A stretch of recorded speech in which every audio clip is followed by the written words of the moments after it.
definition of insanity is. Insanity is doing the exact same fucking thing over and over again, expecting shit to change. That is crazy.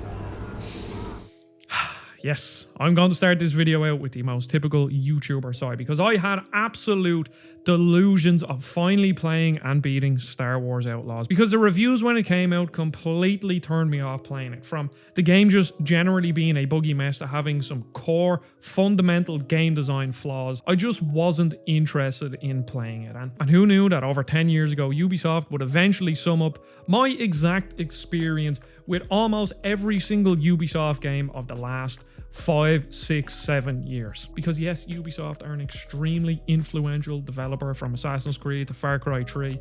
They revolutionized the open world genre, but ever since then, they have struggled to make something that has captivated me. I really enjoyed Immortals Fenyx Rising for what it was, and Watch Dogs Legions is honestly one of my favorite Ubisoft games because if you turn on the permadeath mode, it really just changes up the experience. And I mean, if you've been around on this channel for a while, my Watch Dogs Legions is one of my most viewed videos, which is just insane to say, but I do really enjoy that game. But ever since then, I've dipped my toes into almost every Assassin's Creed. I've played Far Cry 5 and 6. And then earlier on the year, I wanted to challenge myself. I really did, to get into an Assassin's Creed game. So I bought Assassin's Creed Shadows when it launched. It actually came out on my birthday. And I had the exact same experience as I do with every single Ubisoft game that I've played of the last 5 years outside of Watch Dogs Legions and Immortals Fenyx Rising.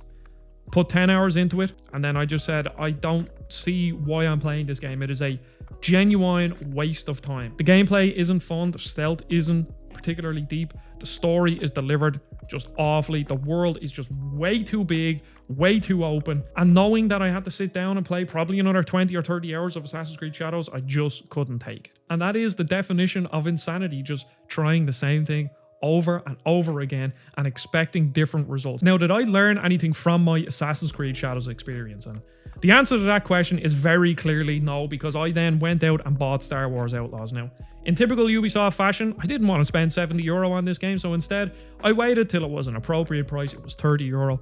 I went out and bought it, and I really did want to give this a chance. My whole goal going into this was to beat a new Ubisoft game, was to experience a game that has gotten updates, that is supposedly in a way better place right now, and it's on the cusp of the Switch 2 release, so I wanted to line it up with that. And the fact that Star Wars Outlaws is a more contained experience, it's a 20-ish hour experience, I was like, okay, this is the game to do it. And I enjoy Star Wars, and I guess you can judge by the title and the way I've been speaking, it did not go to plan whatsoever. So it starts off and it's a really strong introduction. Within the first hour, you're introduced to the characters, you're taught about stealth, and then by the latter half of the first hour, you're infiltrating a palace. And it wasn't the super slow, overly long, drawn out start that Assassin's Creed Shadows had. It was really snappy, and it just very quickly gets you in that loop of stealthing, of unlocking things, of learning how to use Nyx during stealth and how he interacts with everything. And that's where the charm of this game comes from. First of all, Nyx,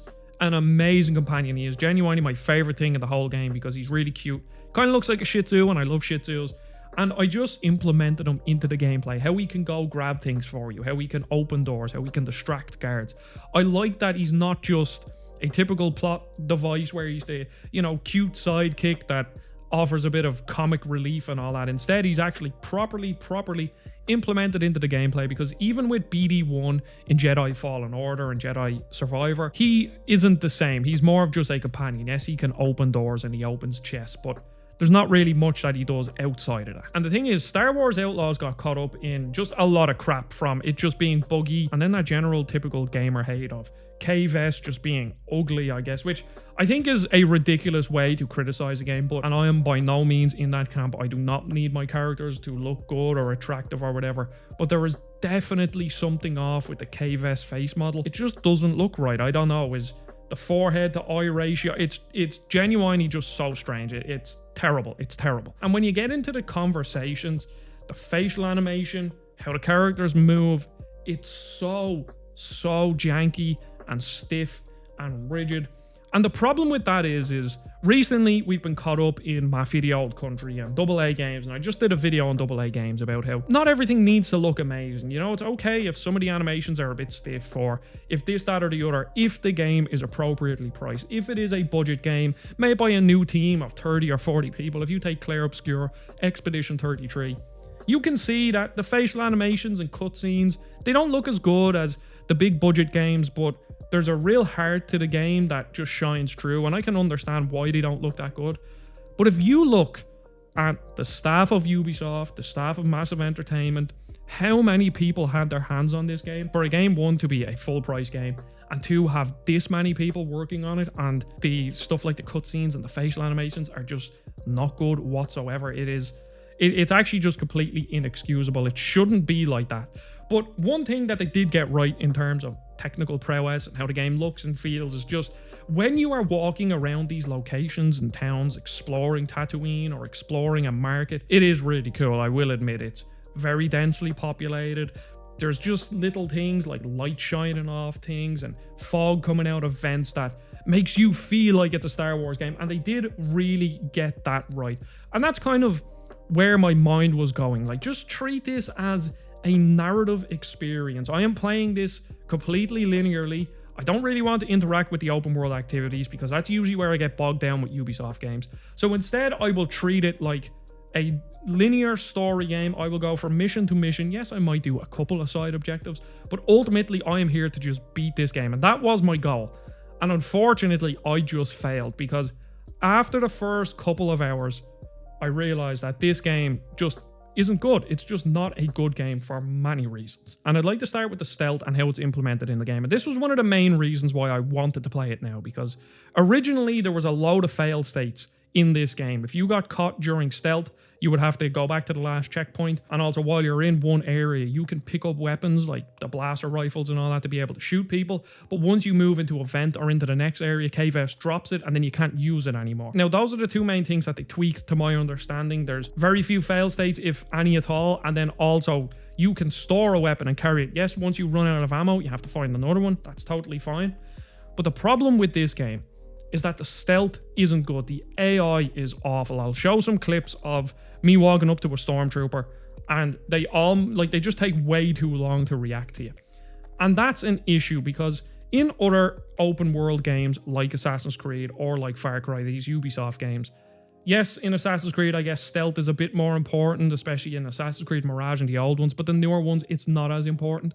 So the stealth being kind of basic and just being surface level is fine. When you're stealthing around a camp in Far Cry 6 and the enemies don't have the best eyesight and they don't react to you very quickly, that's fine because that's not the main core loop. Like, imagine you played Metal Gear Solid and the stealth was terrible and the enemies took ages to see you and there was just no consequences for losing a stealth encounter.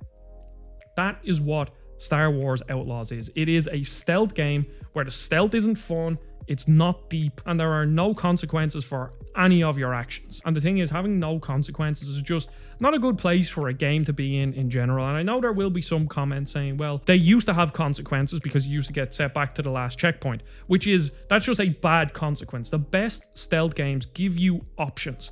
They give you reasons to want to stealth. They give you rewards for stealthing. They give you any reason whatsoever to stealth. Whereas in Star Wars Outlaws, there's just zero reasons to stealth. You may as well just run in and shoot people.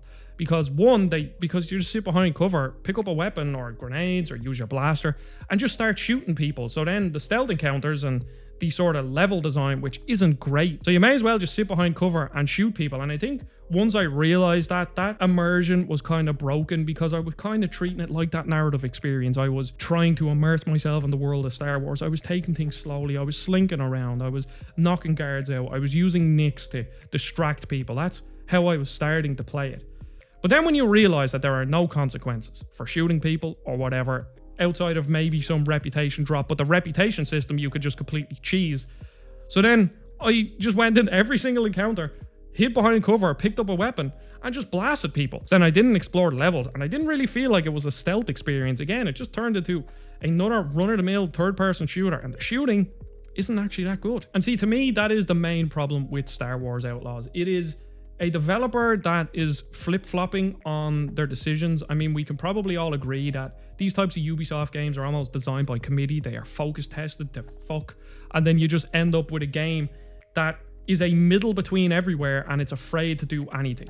If they went for a hardcore stealth experience, something like Metal Gear Solid, where there are serious consequences, you will die if you get caught. And I'm not talking about just going back to the last checkpoint, because that is not a fun way to experience stealth. If you think of all of the best stealth games, a lot of them are immersive sims. Think of Dishonored, think of Deus Ex, all these types of games that stealth is a massive part, or at least a role that you can choose to play. You have so many tools and abilities to be able to do whatever you like. You can zip around using your magic powers in Dishonored, and you can slit throats, or you can knock people out, or you can walk around and just don't kill anybody, or you can just run in and start shooting people and get really good at the combat and deflect attacks and kill everybody.